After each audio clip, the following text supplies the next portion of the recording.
Mas nauna akong nagising kay Sean kaya heto ako ngayon. Nakatitig lamang sa kanya habang mahimbing pa rin itong natutulog. Masyado ko yatang pinagod kagabi. Last night is our second encounter. But I can say that was the best. Dahil pareho namin gusto ang nangyari. We're both sane. Hindi kami nakainom o ano paman. Ay, how I wish na ganito siya kabait, kaamo, kapag gising siya, no? Nakangiti kong sambit sa aking sarili habang maingat kong hinahaplos ang mukha niya pababa sa kanyang makinis at maputing dibdib.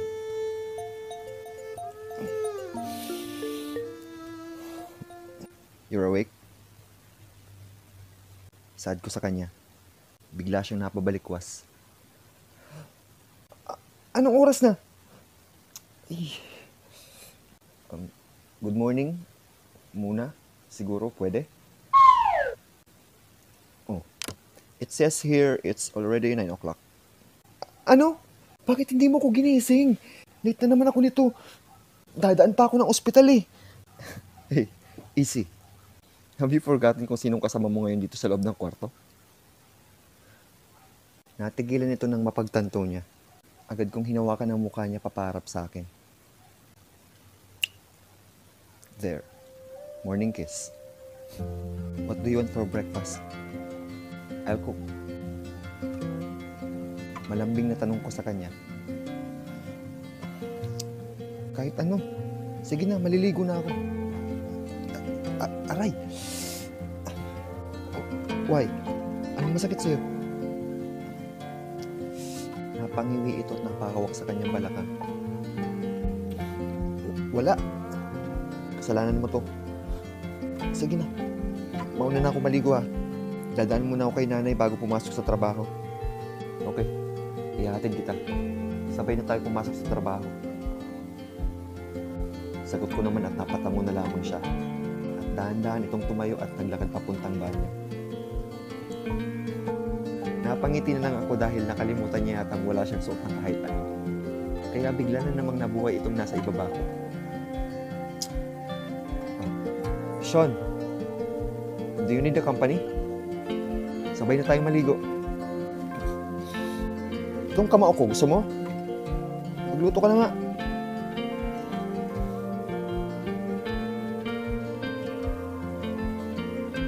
What? You're joking, right? How come? Paano nangyari na ang isang Rafael Buenavista ay magkakaroon ng interes sa empleyado niya? That's not you, man. And take note, lalaki pa. Naku. Kapag nalaman niya ni Tito Hans, dude, that will be the end of everything. Hindi mo lang ba naisip kung anong bagay ang pinapasok mo? Ay. I know. Kaya nga dapat walang makaalam nito. And I'm just enjoying his company, you know? I just like to have fun. Saad ko. Taliwas sa totoong nararamdaman ko. Kausap ko ngayon ang kaibigan kong si David. Kakatapos lang namin mag-fencing. Isa siya sa mga matalikong kaibigan at pinagkakatiwalaan ko rin. Kaya nang sinabi ko sa kanya tungkol kay Sean, talagang nagulat siya. I don't know pare pero sinasabi ko sa'yo, ngayon pa lang itigil nyo na yan kung ano man ang namamagitan sa inyong dalawa ng empleyado mo. Alam ba yun ni Tito Emmanuel? Hindi pa. See? Magagalit yun sa'yo. Para namang hindi ka natuto sa nangyari sa kanya. Gusto mo rin bang itakwil ka ng lolo mo? Yun nga pagre-rebelde mo, hindi niya sinanto. Kaya nga pinalayas ka sa inyo, di ba? Hindi mo pa nga naaayos ang huling gusot na ginawa mo. Gumawa ka na naman ulit ng bago. Pumayag ka na lang kasi ng pakasalan si Hilary para makabalik ka na sa inyo. Madali lang sa'yo sabihin magpakasal eh, kasi wala ka naman sa sitwasyon ko, David. Alam mong hindi ko magagawa yan. Simula ng bata pa lang ako, sila na nagpapatakbo ng buhay ko. Sinunod ko ang gusto nila. Sana naman ngayon nasa tamang edad na ako. Hayaan din nila akong magdesisyon para sa sarili ko. And also, Hilary was not my type. I want to marry a person whom I'm in love with. Turan ko na lang. Okay. Dude, I'm sorry. But it was for the best, di ba? Alam mo yan. Sinong gusto mong pakasalan? Si Chelsea. Matagal na kayo nag-split nun, di ba? At saka, balita ko engaged na rin yun. I don't know. Okay? Basta, hindi ako magpapakasal sa taong hindi ko gusto. Okay? Ikaw ang bahala. Basta kung kailangan mo ng kausap, tawagan mo lang ako. And also, kinukumusta ka sa akin ni Tita Divine. Hindi mo raw sinasagot ang mga tawag niya. Okay. Sige. Salamat. Ako lang bahala. Mauna na ako sa'yo ah. At pupunta pa ako sa coffee shop eh. Sige. Okay. Pagpapaalam ko sa kanya. Napabuntong hininga na lamang ako dahil sa totoo lang. Hindi ko na alam kung anong gagawin ko sa buhay ko. Oo, mayaman ng pamilya ko. Pero ang dami naman nakaakibat na responsibilidad na ipinatong sa balikat naming magkakapatid. Ang hindi ko lang talaga maintindihan ay ang pilit nilang pagpapakasal sa akin sa babaeng hindi ko naman gusto.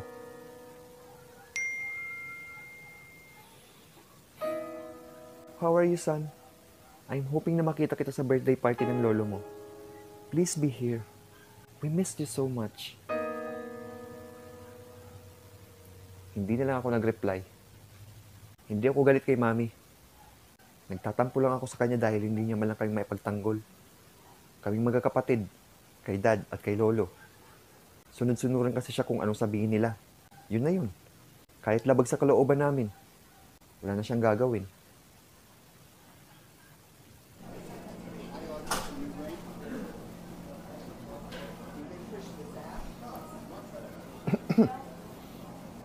Kailangan mo ba ng tulong? Oh, sure. Oh, okay. Tanong sa akin ni Nikki. Nag-aayos kasi ako ng mga stocks para mabilis ang pag-i-inventory ko.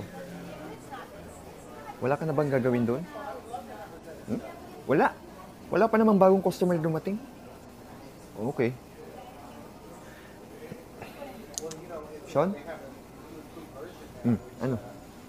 Napapansin ko ang ganda ng ngiti mo nitong mga nakaraang araw, ha? Umamin ka nga sa akin, Sean. May kinikerengkeng ka, no? Ay, eto na naman ang matabil na dila ni Nikki. Huy! Anong kerengkeng ang pinagsasabi mo? Wala, no? Bakit? Hindi ba pwedeng maging masaya? Yeah, may point ka. The question is, kung sino ang nagpapasaya sa isang bugnuti na tulad mo? Kilala ko ang pagkatao nitong si Nikki. Hindi siya titigil sa pag-uusisi sa akin. Bigla tuloy ako nauhaw. Parang mahahatsit ako nang wala sa oras. Kayo ba ni Sir Paulo?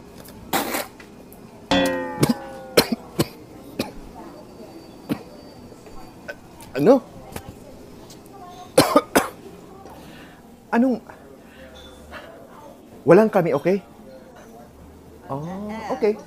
Mukhang alam ko na ang sagot.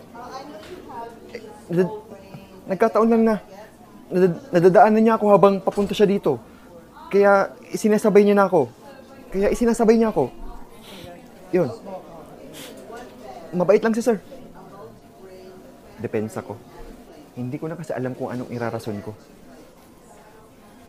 Dahil mabait siya, araw-araw kanyang kasabay papunta dito at dahil mabait siya, palihim kayong naghahalikan tuwing magsasara tayo nitong shop. Ganon.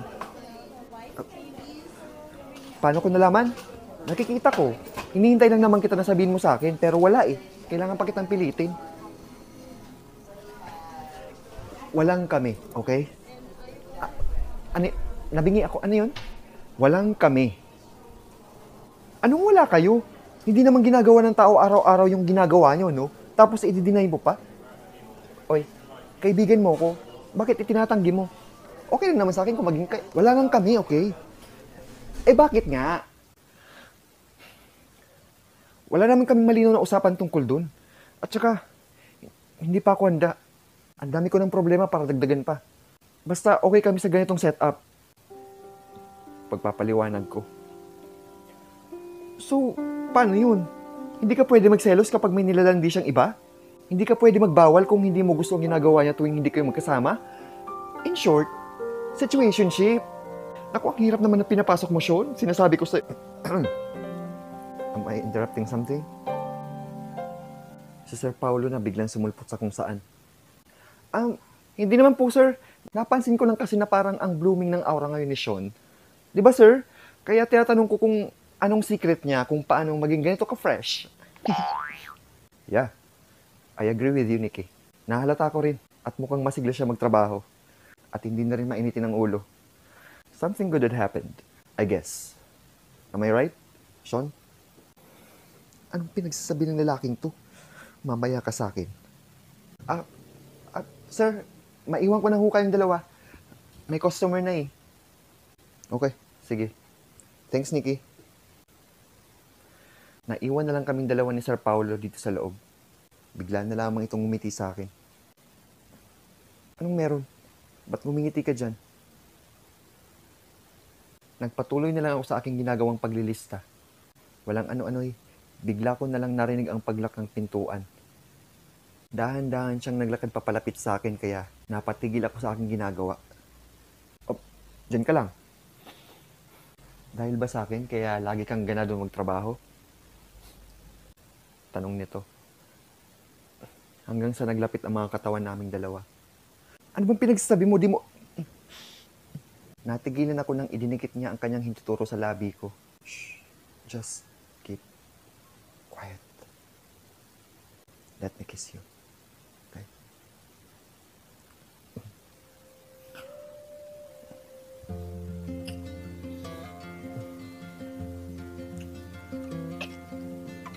Nasanay na lang siguro ako sa lalaking to. Sa ilang ulit ba namang may nangyari sa aming dalawa? Aminado akong nagugustuhan ko ang mga ito. Hindi ko siya matanggihan. Sa tuwing maglalapit ang mga katawan namin, parang may kung anong kiliti ang pumupuko sa kapusukan ko. Oh, wag, sandali. Wag dito. Utos ko sa kanya, kaya napatigil ito sa ginagawa niyang paghalik sa akin. How about mamayang gabi? Promise? Oo. Kailan ba kita hindi pinagbigyan? Okay. Ganito niyo na lang ba ako pag nasaan? Ganito rin ba siya sa mga dati niyang karelasyon? Alright. Sabi mo yan ha? Same time, same place. Or ano kaya kung hintayin na lang kita? Sabi na lang tayo lumabas. Ano ka ba? Magtataka na ang mga katrabaho ko kung palagi tayong uuwi ng sabay. At saka magkaiba ng way ang mga bahay natin. Anong irarason ko? Sad ko dito. Nahuli na nga ako ni Nikki. Baka sa susunod, yung iba pa namin mga katrabaho. Ayaw kong magkaroon sila ng inggit sa akin dahil may namamagitan sa aming dalawa ni Paulo. Right. Ikaw ang masusunod, baby. Ano? Anong baby ka dyan? Pausok ka rin. Sige na. Baka yung makikita pa sa atin dito. Utos ko sa kanya habang marahan ko siyang itinutulak papalapit sa pinto. Wait. Can I have one last kiss? Ay! Naku! Labas na! Okay. Lalabas na. I'll see you around. Alam kong sa paningin ng ibang tao, mali itong ginagawa naming dalawa ng boss ko. Subalit, maging sarili ko, hindi ko mapigilan ang nararamdaman ko para sa kanya. Gusto ko ang ginagawa naming dalawa ni Sir Paulo. Pareho naming gusto. Nahuhumaling ako sa kanya. Nagiging submissive ako to the point na kaya kong gawin ang mga bagay na hindi ko inaakalang magagawa ko sa tuwing may mangyayari sa pagitan naming dalawa. Anong ginawa mo sa akin, sir?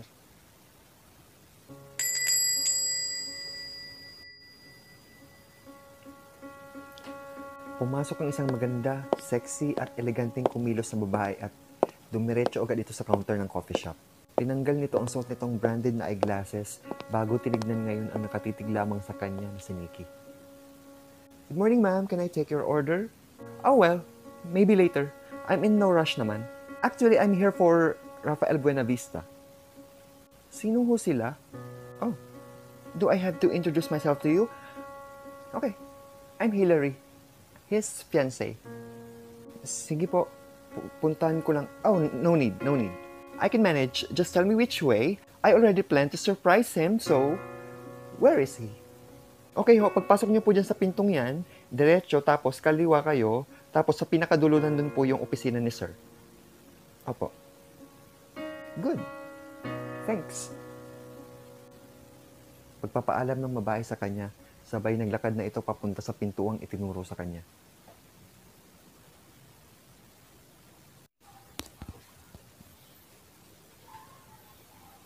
Matapos kong gawin ang pag-i-inventory, tumungo na agad ako sa counter para tulungan si Nikki. Napansin kong balisa ito, tila may malalim na iniisip. Uy, Nix, okay ka lang? Tanong ko sa kanya. May problema ka. I mean, may problema tayo. Oo. Bakit? Nag-short ka na naman? Hindi. Mas malalang problema to. Parang bagyo. May dumating na babae dito ngayon lang. Akala ko nga customer eh. Ang ganda. Napaka-sophisticada ang datingan, Sean. Kaya maghanda ka. Sandali, hindi kita maintindihan. Ano bang gusto mong ipunto? Dumating yung fiancé. Teka. Yung fiancé niya. Dumating. Kailangan natin gumawa ng paraan para hindi matuloy ang kasal. Oh, teka. Sino ikakasal? Kasal nino? Ni Sir Paulo. Ano? Sandali. Maiwanan muna kita ha. Uy, sandali lang. Gusto mo bang tulungan kita? Hindi. Kaya ko na. Sige. Hindi ko alam kung anong pumasok sa isip ko kung bakit gusto ko rin makita ang babaeng tinutukoy ni Nikki. Naiinis ako sa hindi malamang dahilan. Agad akong pumunta kung nasaan ang opisina ni Sir Paulo. Nang makalapit na ako sa may pintuan, dahan-dahan kong piningit ang doorknob para mapakinggan ko kung anong pinag-uusapan nilang dalawa. Hindi dahil sa nagsiselos ako. Hindi ko na rin alam sa sarili ko kung bakit ito ginagawa. How many times do I have to tell you na hindi nga ako magpapakasal sa'yo? And why is that? Ha? May iba ka bang gusto? Mas maganda ba siya? Mas mayaman compared to me? Yes, you're right. I'm in love with someone. Nanlaki ang mga mata ko nang marinig ko ang sinabi ni Sir Paulo. Hinihintay ko pa sana ang mga susunod niyang sasabihin nang biglang may humila ng pinto papasok dahilan upang magbukas ito ng tuluyan. Sorry sir. No. Nandito ka na rin naman. Hillary. Is here. My boyfriend.